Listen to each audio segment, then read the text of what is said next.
Hey folks, thank you for joining us again for another exciting episode of Yomo. This is the Year of Material Learning podcast. So we are on 307, Reflection 307, and it's a brand new book. And this book has a two-part reflection. So the first part is what?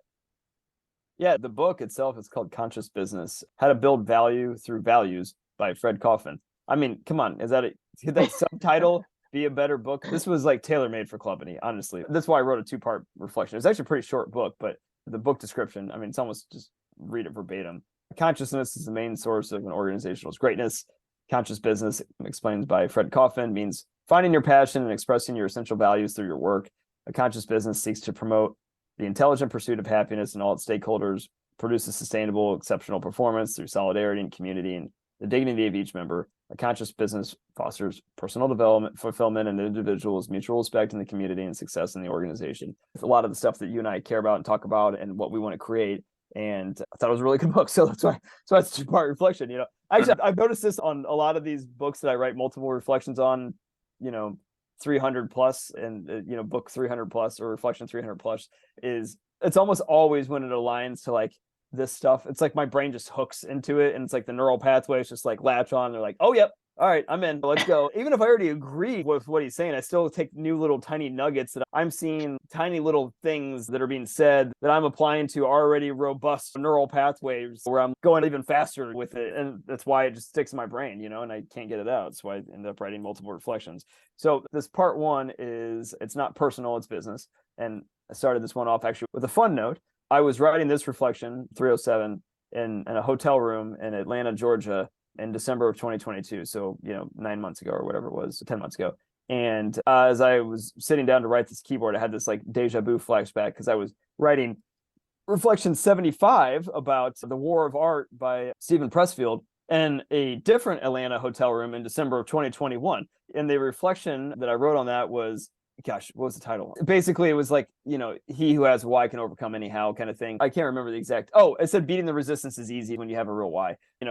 I remember so much vividly sitting down to write that reflection because I was doing it every single day. The night before, this is when I was still at Salesforce. The night before, we were having a QBR for our team. We all went out to this really nice steakhouse and we were out until really late, drinking way too much, eating way too much. We were celebrating just being able to be together because it was the pandemic. It was really hard to get together during that kind of stuff. We were all just having a good time, enjoying our teammates. Probably ate a little too much, drank a little too much. When you wake up in a hotel room and you got to get on a run, you got to listen to a book, get my writing in, get it running, and you're kind of dragging ass a little bit. But like that morning, I vividly remember picking this book, The War of Art, as the book that I wanted to write my reflection about, because that was when I was still picking from old books that I already had finished. And I was like, this is fucking easy. I'm not worried about this. I didn't feel great. I felt awful. I was sitting down at this keyboard, didn't feel comfortable. My back was killing me. My head was throbbing. It was 6 a.m. I had a flight at 10 that I had to get. I had a lot of stuff that I had to get done. I was like, I don't care. We're doing this because this is what matters to me. This is what matters for my relationship with my daughter. This is why I do this stuff. I don't have to do this. I do this because I get to connect with my daughter and I get to do all this other stuff, right? So this reflection was written in a similar mode a whole year later, reflection 75 to fast forward to 307. And we're still going strong every single day and still going strong today, right? And I don't know, there's just something cool about that where it just makes me feel proud that I'm making my daughter proud a little bit, just because this is don't let shit get in the way, right? I guarantee you the rest of my other teammates that morning were all dragging ass, like just stumbling to the airport and going, oh fuck, this sucks, like I gotta go home, no, I was still doing that and also still making sure that I was living my values every single day. So anyway, that was a side note. On to the reflection. Okay, so I think we've all heard the saying before, it's not personal, it's business, right? Right. Okay. Absolutely. So if you're in the business world, I feel like you hear that all too damn frequently. When you find somebody, you say, hey man, it's not personal, it's just business, personal, right? just business. Yeah. Okay. After they say, we are all family. I say, and they say, I'm sorry, Right. your last day is like 15 minutes. Right. It's not personal. It's just business. It's just business. Okay. Right. So the thing is this book made me think about this, where, we try to pretend in the business world that we have this motto. It's no different than the fail fast mottos of the world or the eat the frog bullshit or whatever. We have like these business jargon mottos that we all have taken as the norm, but it's actually very anti-human in general, right? because business at the end of the day is never about the outcomes. Like we feel like the rational take is, hey, look, this is about focusing on profits, outcomes, and losses, and that's it, right? Like that's it.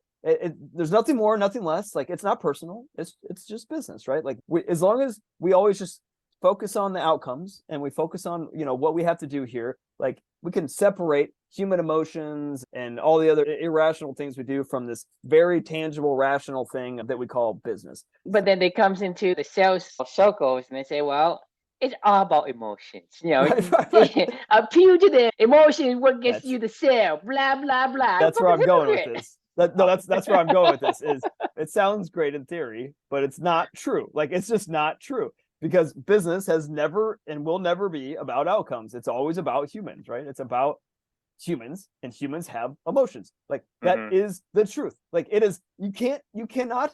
Like this isn't Spock universe, or whatever. Where's Spock from? Vulcan. This isn't planet Vulcan, where we only, deal with rationality and outcomes. And, I love Neil deGrasse Tyson. I just finished another book of his recently, and it was about his cosmic take, the cosmic perspective on civilization, meaning like day-to-day, like political topics of like race, gender, whatever, blah, blah, blah. And one of the things that he talked about in that book was, he seriously signed on for like rationality land or something like that, where all decisions and policies are made based off of, rational decisions of like, hey, this is after science shows us that this is the right way to go, that this is just what we do and we don't argue about it. And if it shows that we don't, then we don't do it, and it's like, okay, man, you had me with all this stuff until you started talking about like rationally, because we're fucking humans. Like we are not rational beings. Like we as much as we want to pretend that we are emotional. Just like what I keep saying, you cannot be who you want to be. You have to be who you are, because you say, I'm not hungry. I'm not hungry. I'm not hungry. Yeah, sure. You can tell yourself all day long, but your stomach can start growling.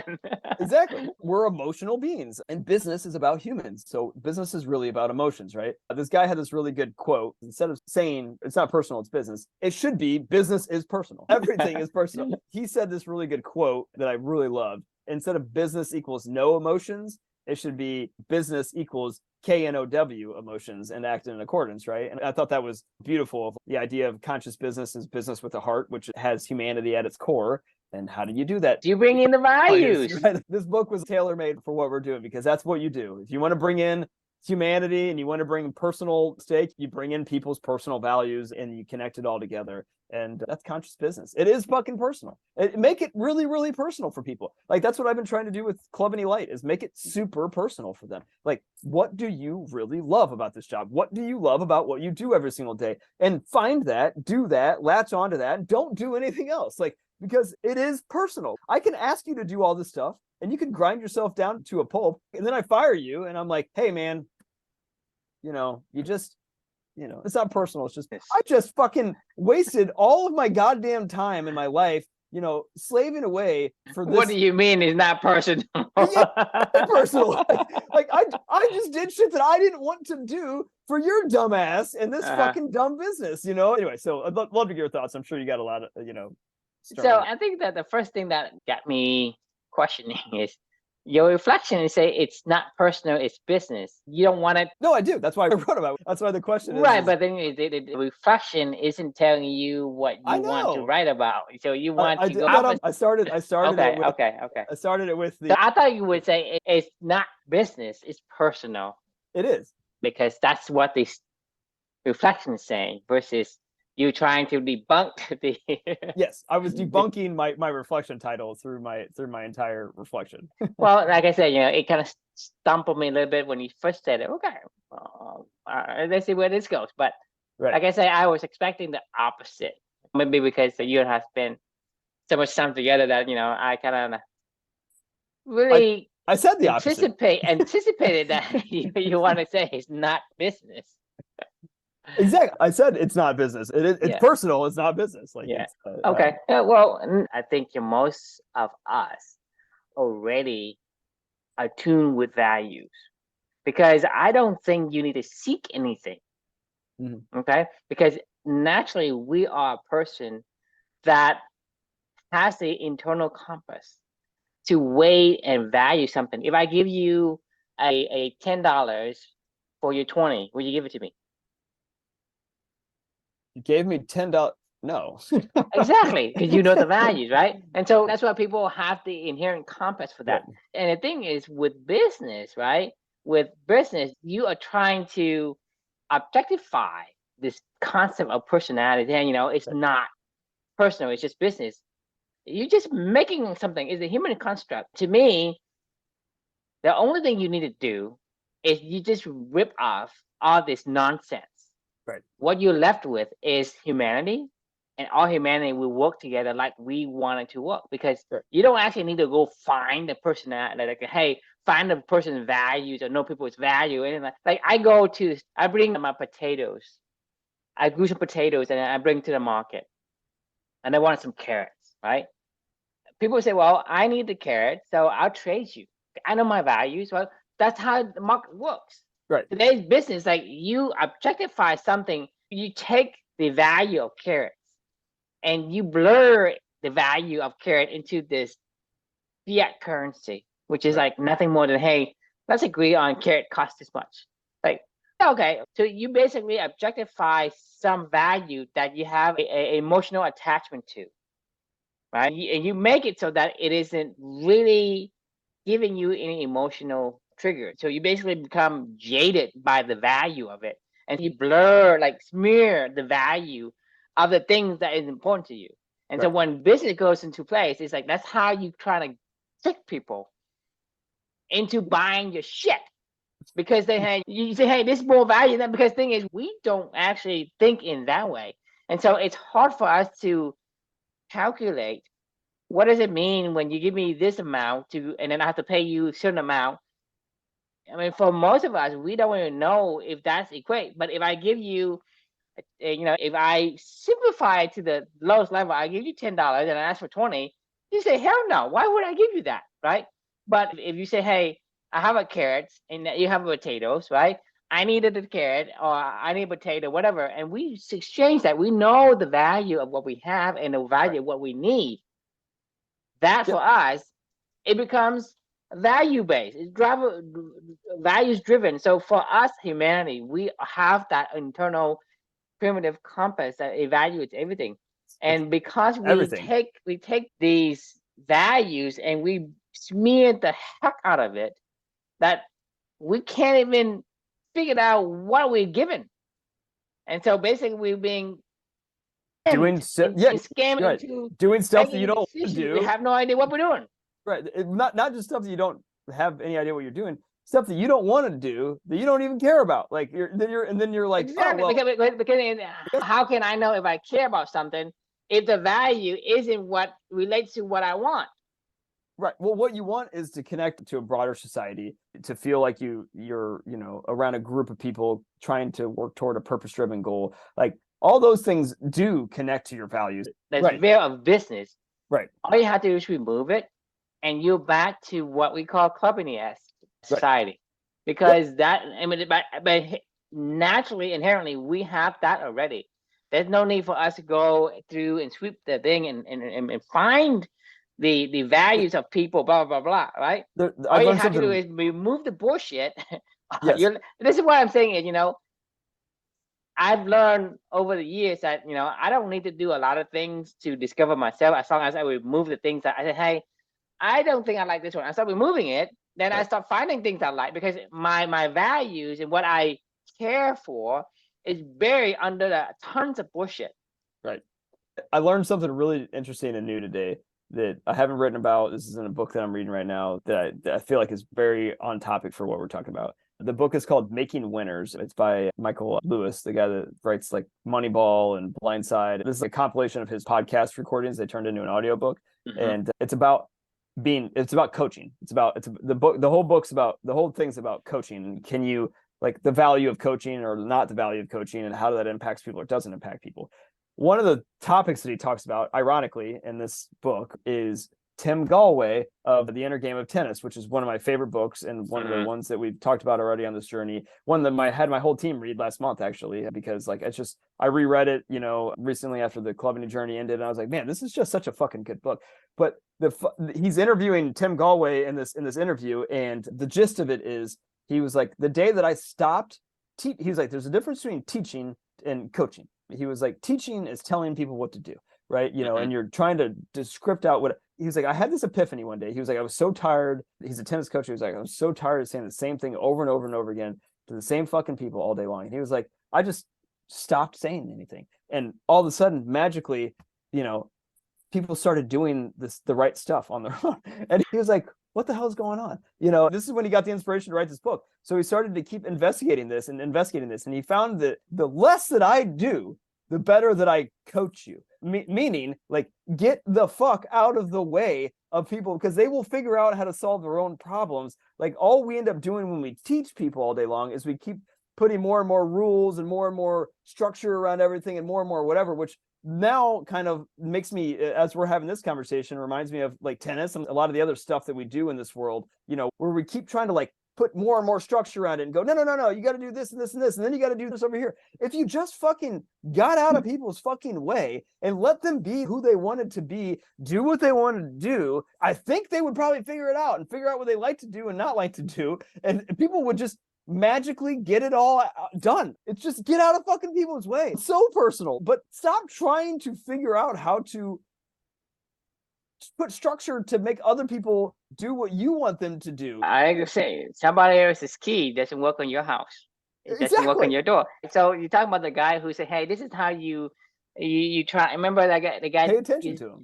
Yeah, the guy is trying to say, "Hey, this is how I do it to memorize the music or whatever." Right? Yeah. But the thing is, like, I'm telling you, I'm teaching you how I do my shit. It doesn't apply to you. You have to do your own thing, right? And so the thing is, in order for us to effectively help somebody, isn't to tell them how you should do what I did. It is how you should do what you want to do. And I only giving you what you're doing for you to take and reflect, as if I'm your mirror. Say, hey, you hit it at this angle. Okay. Well, you tell me, what would you need to adjust to make it go down a little further? Right? And you hit it again, and I tell you, yeah, it falls this way. So I'm telling you, is giving you the feedback. I'm just giving you feedback of what I see in you. I'm not telling you that, hey, you should do what I did. Right? To me, that's teaching. That is coaching in a way, right? To me, that the right masters in the kung fu world, they don't actually tell you how to do something. It just asks you questions. It's like Karate Kid, wax on, wax off, wax on, wax off. He's like, go fucking clean my car, and then eventually he'll figure it out as he's, you know, when he needs to figure it out, or paint the fence. And you're just master, like with Luca, in a weird way. I'm kind of doing this right now, where I'm not teaching him how to hit a pickleball, and I'm not doing anything. I'm like, all I'll do is just roll the ball, and he goes like, and then next time when he's holding the paddle wrong, he's like, oh, I'm holding the paddle. He changes his hand, and then he goes like this, you know. And sometimes he's been innovating on his own, because, you know, when it goes to his right side, he can hit his forehand really easily now. But like when it comes to his left side, he's like, what do I do? So he turns around, and then he takes his hand and he turns it around, and he slaps it one-handed backhand that way. And I'm like, you just figured out how to hit a one-handed backhand, you know? Like, I mean, I'm not teaching you this. You're just figuring this out as you go, and the swing actually looks like the right swing, and he keeps hitting it harder and harder with the right swing. Tim Galway, going back to this coaching book versus teaching, he said he just started taking this to a whole nother level when he realized this epiphany of, like, I don't have to tell anybody anything. All I have to do is just help you to become aware of what you want to do, and then you'll do it, right? So he said he was given some lecture about something, or he was in some environment where this tuba player was in a symphony, and he was asked to help coach this tuba player on the spot. And he was like, okay, you know, play something. The guy plays something, and he goes, what did you feel like you did wrong or whatever? And he goes, well, you know, because as he's describing this, he goes, for me, from what I heard, I was like, it sounded pretty damn good. I was like, I don't know anything about playing a tuba. And he asked the guy to describe it. And he goes, well, it was when I got into the higher registers. He was like, it was, you know, I could tell that I was doing blah, blah, blah, blah, blah, not to the level that I wanted to do. And he goes, okay, what did you feel like happened when you got there? Like, what, you know, was there anything that you felt like changed when you got like to I say, all you do is asking questions. The guy goes, yeah, I know what happens. He's like, my tongue actually gets really dry, and I can feel it when my tongue gets dry, and then I know that I can't hit these upper things. And he goes, okay, maybe play it again, and this time, like, just focus on your tongue. And if it starts to get dry, try to not let that happen or whatever. And he was like, yeah, all right, that's fine. So the guy plays again. And after he's done playing, Tim Galway is describing this. He goes, I heard pretty much the same thing. He was like, I don't know anything about tuba playing. He's like, I didn't hear anything really different. But he goes, as soon as the guy stopped playing, the whole orchestra like stood up and they were like, oh my God, that was so good. And he goes, I didn't do anything. I said, what do you think it is you need to do to play better? And he was like, this is it. Like, this is no different than when I played tennis. Like, I could tell you all day, every day, you're like, hey, Chris, when your serve, like I complain about my serve all the time. What are you doing wrong? Well, I know I'm letting the ball come down a little lower because I'm always trying to spin it. So like I'm worried more about spinning it versus trying to reach up and hit it at the top. Mm-hmm. So I'm hitting it at a launch angle that's here. And I know that I need to be here. But like my mind keeps telling me like, spin it, just spin it, you know? And I know that's not where spin comes from. It doesn't just come from you going like this, you know, like it comes from the whole series of hitting the ball at the right time at a full extension, you know? And so if I was Tim Galway, I would be like, okay. Because all I have to do is say, how do you spin a tennis ball, Chris? Exactly, right? Yeah. And then he's like, you need to hit it first, or maybe whatever. I'm just asking you how you did it and how you think it should work. That's all you have to do to coach somebody. That's it. I mean, like, true. Because like the only thing I need to ask you is, well, how would you do a spin, Chris? Pretty simple. If this is your ball and you want it to hit top spin, you hit it here because it'll make the ball go this way. Spin, you hit it here, right? Because it'll make the ball go this way. So if you turn your wrist before it touches the ball, would that make it spin, Chris? Well, no, not necessarily. Well, it's where you make contact. It's the questions of figuring out what are you doing, and all it does is get your mind thinking, because you're the expert. I'm not. I'm just asking the question how you did it. No joke. Today I had like 6 hours straight of meetings, and I had like this 1 hour gap. You know how the past 2 months I've been doing like 30 minutes of tennis or pickleball or whatever. Mm-hmm. I haven't been able to do it very much this month just because I did it so hard for the past couple of months, and I was like, yeah, you know, I'd probably take a little bit of break. So I've been doing it sporadically whenever I had full time. Well, today I was like, man, I really just want to get out of here, and just, it's such a nice day out. I was like, I'm going to go. I had an hour between meetings. As soon as I got done with my meeting, ran downstairs, changed my clothes really fast, sprinted out the door. The courts were 2 minutes away, got down to the courts in like 5 minutes, and I was, you know, hitting a bunch of balls. Well, as I was hitting balls, I was like, I want to work on trying to float backspin shots out on the corner. If I'm having to go on a dead sprint to try to get it, how can I stop my momentum? You know, reach for the ball, but stay toward the court and still float the ball back, you know, with a little bit of backspin, but in a defensive shot where somebody can't just take it out of the air and hit a volley, right? And all the stuff I'm describing to you, you probably were like, I don't know what the fuck you're talking about. Well, it doesn't even matter. It's irrelevant. So I was like, how can I do this? I was like, I know how to hit a backhand slice shot. I was like, I know how to run. I know how to stop myself, and I know how to, you know, hit a lob. So I started just focusing solely on where I was making contact with the ball, and then I would stop and I would look up and I would just see where it landed, right? And I was like, oh, okay, all right, well, that happened. And then I would do it again and I would see where it landed, and I hit the exact same shot and I would see where it landed. And eventually I started to hit these like perfect, like defensive, like, you know, lob backspin shots that were, I was like, man, I was like, fuck, these are fucking really good. But my if you just told me, like, as a coach, like if you were trying to teach me to go do that, you're like, Chris, you want to make sure that you get to this spot, stop, extend, try to do this. All I was doing was I was like, look, I'm just going to try to hit this ball and see what happens, like with you know, at this angle, and see where the ball goes. You know, lo and behold, like by the end of that little hitting session, I was hitting incredible shots, and now I can maybe deploy in a match if I ever wanted to feel like I was in that position. Right? I need to know how it feels. So feel right. Like, it's not business. It's personal. It is personal. It's how do you? Everything's personal. It's how do you feel? Like, you know, you said this to me earlier tonight. Right before when we hopped on this thing, what were we talking about? What's your gut feeling? What's your gut feeling about this pickleball facility that I'm thinking about building? My gut feeling. How do you feel? My gut feeling was it's not the right spot, you know, even though I want it to be in my rational mind. I'm going, I want it to be really bad. It all makes sense. Like, I have a really good rate. It's in my neighborhood. It's down the street. Coordinate activities from my house and also be there. It's close to Luca's daycare. It's close to all this other stuff. Like, you know, like rationally, I'm trying to convince myself, like, you know, rationally, right? But like emotionally, you have to be who you're supposed to be, not who you want to be. Exactly. Try to stop breathing. Well, that's a good point. We're idiots. We built business off of our rider, not our elephant. Like we did, like 100%. Like But then business, exactly. It is all personal, man. Like everything that we do that involves. We're saying you cannot separate the work Chris from the personal Chris, right? The home Chris and the work Chris.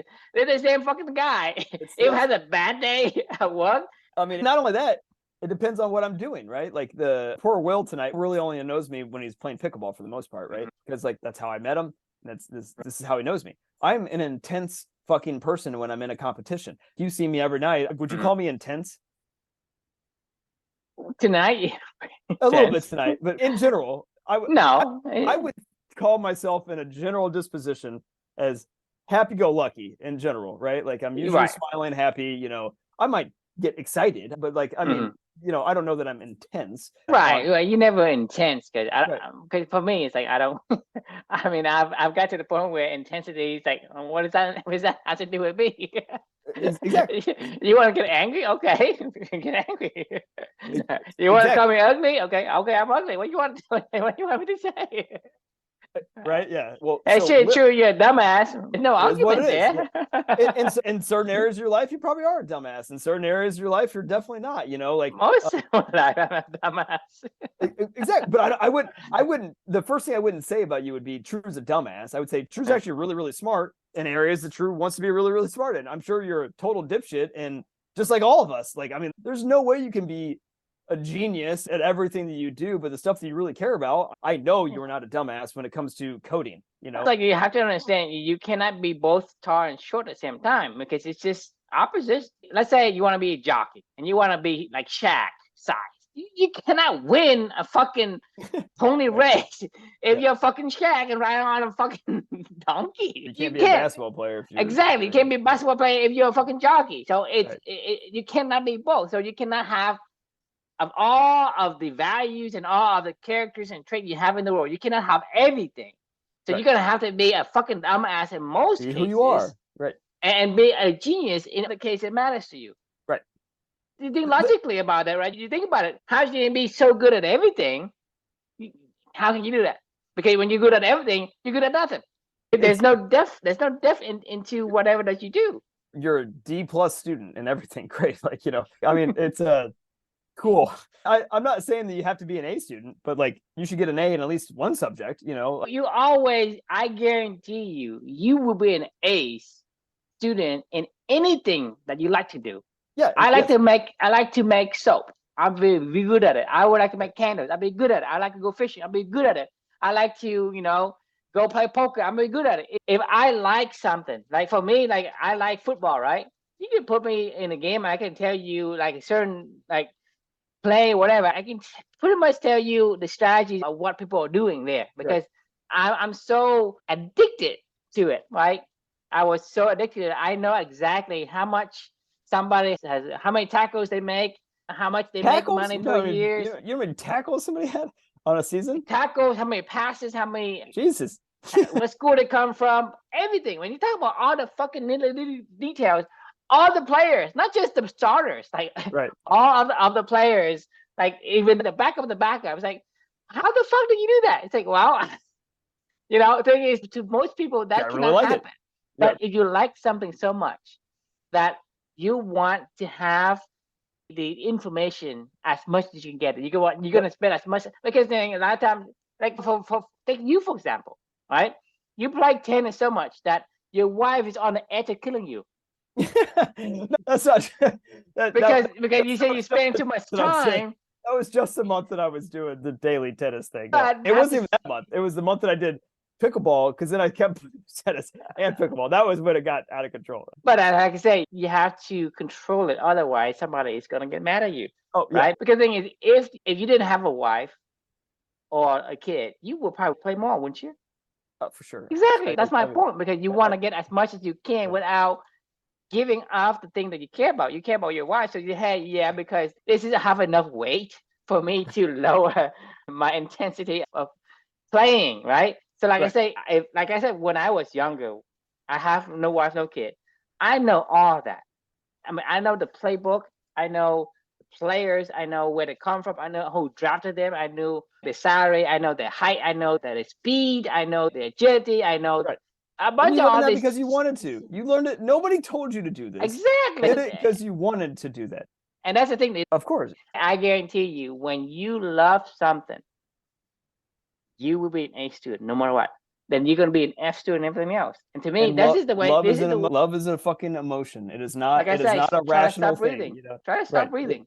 It's Right? you can't. Like it's You it's can't. something you just are compelled You to are do. drawn. You are right. drawn to it, Right. and you have to understand that people have multiple of these core values, and these something has to scale back a little bit. For me, it's like I still get hooked into watching Sunday football. If I get a glimpse of it, I can't stop. You know, it's one of those things where you're gonna have to keep it out of sight, out of mind for me to, because right now it's like I have 4 kids, right? I'm the breadwinner of the family, and I have to do everything else. So I have little time. I gotta go to church. I gotta do my fatherly duties, take them to Sunday school, and pick them up, and take them out to have Sunday brunch, dinner, whatever. I don't have time for these things, right? I can sacrifice my family for the football, or the football for the family. But even once in a while, if I saw something, right, I got hooked to it, and I would spend Sunday doing just nothing but watching football. I mean, I believe it. I mean, it doesn't right. go It's just, away, right? yeah. It's like I mean, if you're okay. I smoked for many years when I was younger, back in college, and a few years out of college. I liked it a lot. I still like the idea of smoking. I know that it's bad, and I don't smoke, and I haven't smoked in many years. But every single time that I smell somebody smoking cigarettes, like around me, most people would be like, "Oh, I'm revolted by it." I'm kind of like, "It smells really good." It Well, makes me. I don't think smoking is bad in the concept of smoking. I think it's a substance. It's in the Yes. secrets of what they put you in there to get you to buy cigarettes. But the act of smoking itself, it's addictive in a way. You can go and smoke. Yeah, so it's a nicotine that allows you to be more addicted and get withdrawal from it. But the natural act of smoking, it to me, like, for some reason we've done it before in our past generations, and it Yeah. seems familiar in a way. No, And so that's there why I was say, if you find something that is harmless to smoke, I think it's still good. It to me, it's relaxing. for me. And It's like gambling for me now. I can't go into a casino. I can't play game poker with my friends. I can't. I right, can't. because Yeah. I don't mind, just like me, Right, because exactly. if I go to open turn on the TV and the football is happening there, I will stick there and then watch until somebody actually pull me away from it. And for Yes. you, get yourself close to a casino, they'll get into the poker table. The last time that I played any gambling, the last time I gambled at all, like even okay, I guess technically I do March Madness, or something like that. Well, that's not the same kind of gambling thing, It's right? long term, but I guess I've always done March Madness, right? Or so I'm just making sure that I'm crystal clear. Like I've done fantasy football where I pay $20. Well, playing lotteries Yeah, is a right. is gambling. I don't play the lottery. I'm saying I'm just I just saying, want to put a caveat. the gambling in itself is still of a general broad category Right. that you can't really say, hey, it's gambling. It is the act of playing poker, the act of competing against. So it's and blackjack and it's roulette more for me, defined than just, right. like I say, the act of competing against something, because like your competitive nature, it comes out, right? We say, because this is a game. This is a game, right? Yeah. And I need to win. I need to figure out how to beat the game. And so that comes out and it takes over, right? And that's why I'm saying is try to stop breathing, because it's naturally who you're supposed to do, and it's gonna drive you, because like I say, stop breathing or stop eating. You can't say, hey, I'm this robot, I don't need air, blah blah blah. Whenever you are at a poker table, your competitive nature comes out. And so that's why I get hooked. But this is the why thing about gambling is so broad. When you can say, well, gambling means, hey, I could go and pick job A versus job B. That's gambling too. That's true. It's games of chance at a casino for sure, like blackjack, roulette, whatever, in poker for sure. But this whole conversation that we're on now started when I said, Will, tonight I was talking to Will, and we were kind of lightheartedly shooting the shit about some of the stuff. I was like, look, I'm not like an intense dude, and he was like, you're not an intense guy. Like, he was like, what? I was like, yeah, I guess you don't really know me enough yet because you only know me from really pickleball. But I was like, yeah, no, that's not who I am all the time. I'm not somebody that looks like I'm going to try to rip somebody's face off, But you are intense when I'm in a that's game. what Will sees you Yes. 3% of the time. Right. His assessment is what he knows. Exactly. No. And then when you say, "Hey, I'm not intense," like, what the fuck are you talking about? That's exactly true. That's exactly how I was when I would gamble too. Like to your point of like, this is when like I would get so locked in and focused, and so the competition would just pour out of me, like, you know, and like my friends could even take me away from they could literally try to drag me away from a The only poker thing they can table, do is and I knock you punch them. unconscious, Like, and yeah, they can knock you unconscious and drag you out of there. I mean, I am intense and things that I love. Like if you try to interrupt me when I'm writing in the morning or something like that, like my wife has seen this. Well, try to stop me from breathing. That's Right? not gonna work. Not gonna be easy. Right. Like, that's the truth. I'm not gonna go quietly into the night. No, that's a great example. But we're a little off topic, but sort of on topic. I guess at the end of the day, no, the whole point of this whole conscious business conversation is personal. It's personal. It's always personal. Figure out what matters to the person, and then figure out how they can help the broader organization, the culture, the organization, whatever you're trying to do. But like, I haven't told you about this yet, and we can pick this up another day, but I'm actually on the verge of pitching my boss to get rid of individual outcomes. I'm going to try to do the pilot group of my team where I have them rate every job, every skill that is a part of this job that they do, and say, I would rate myself as an A here, a C here, an F here, a B here, an A here, an A+ here, or whatever, you know, like something that they're like, whatever. I'm going to label out 10 different characteristics or 20 different characteristics or however many I can think of activities that this job takes. Right. And I'm going to say, you tell me what you think that you are, how you are good at these or not good at these. And I'm going to do this in a broader team of like a subgroup of maybe like an industry vertical or something like that, like retail consumer goods.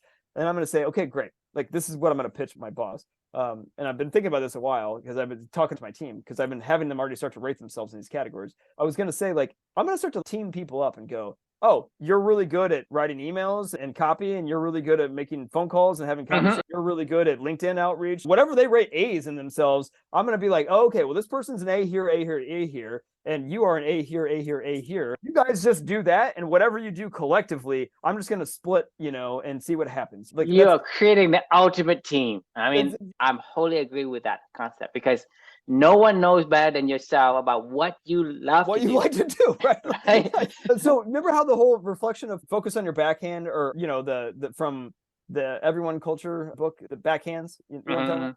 Right. When you're on an island as a singles tennis player on a tennis court, yes, you have to focus on your backhand because they will exploit that, and you will not be able to even get back to the stuff that you like to do.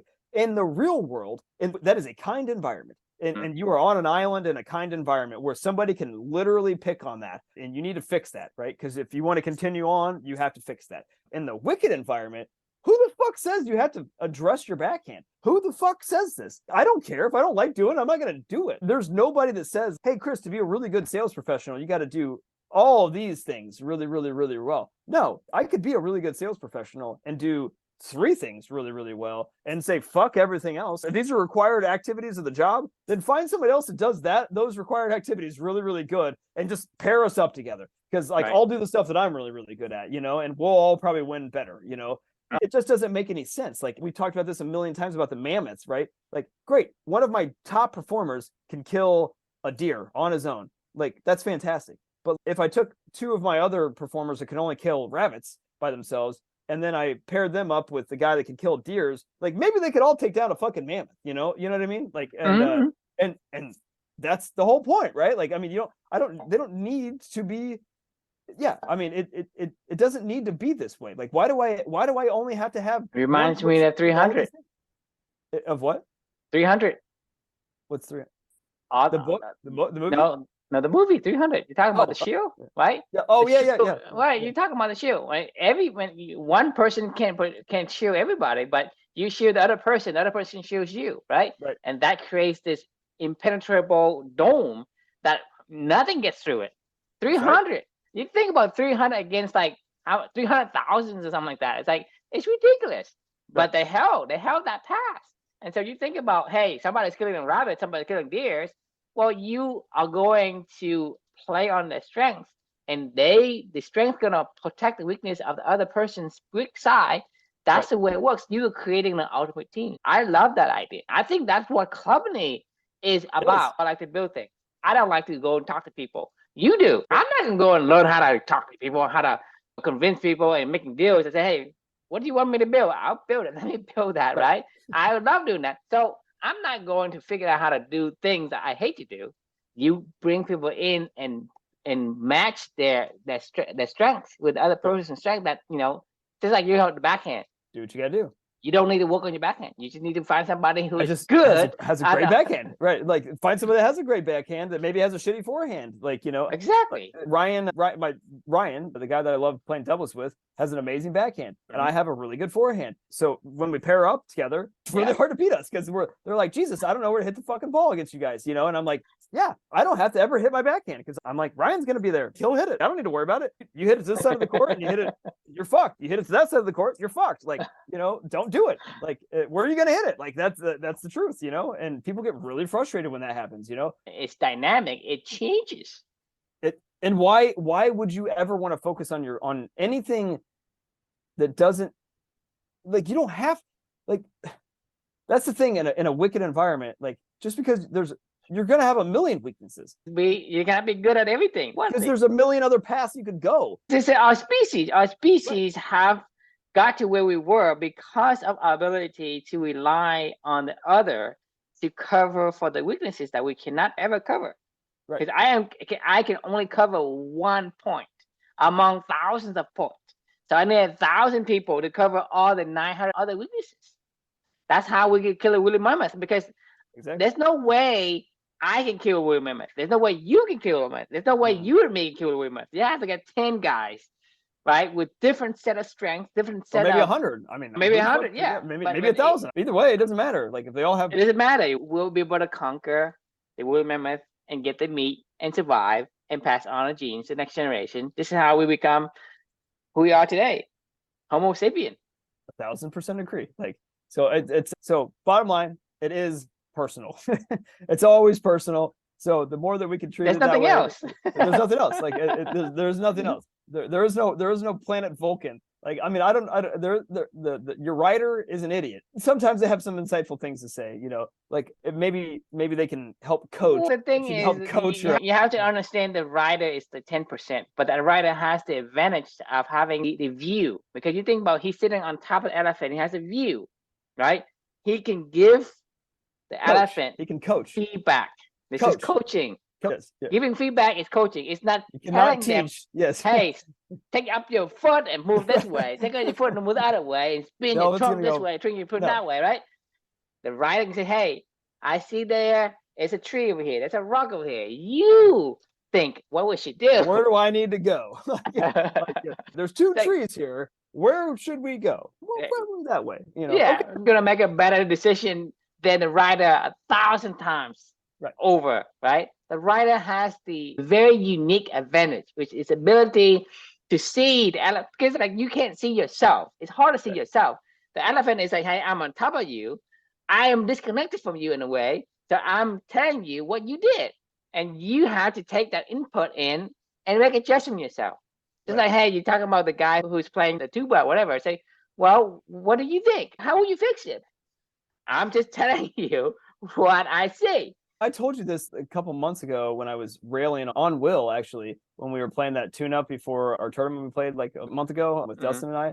And he was teaching us all, like, what on the court as we were playing that little tune-up match beforehand of, you should do this and you should do that. You should do this and you should do that. And I got really, really frustrated. I was like, I know I already knew what you said I should do better. You telling me how to, or what shot I should hit or how I should hit that shot is never going to help me, right? What's going to help me is to go, how do you want to hit the shot? What shot do you want to hit off of that? And then I would go, I would like to hit a drive in the middle that I can control. Okay, great. Is it your paddle? Is it wrong? Is it your position of your hand? Are you not hitting enough topspin? Are you not getting low enough? Are you not, like, go practice that? Like, like, these are the things that I'm thinking in my own head, not I should do this because somebody had told me to do that. I agree with you. You should have just said, hey, Chris, what do you think you could do better? Because it probably would have been the exact same thing he was thinking, right? Like,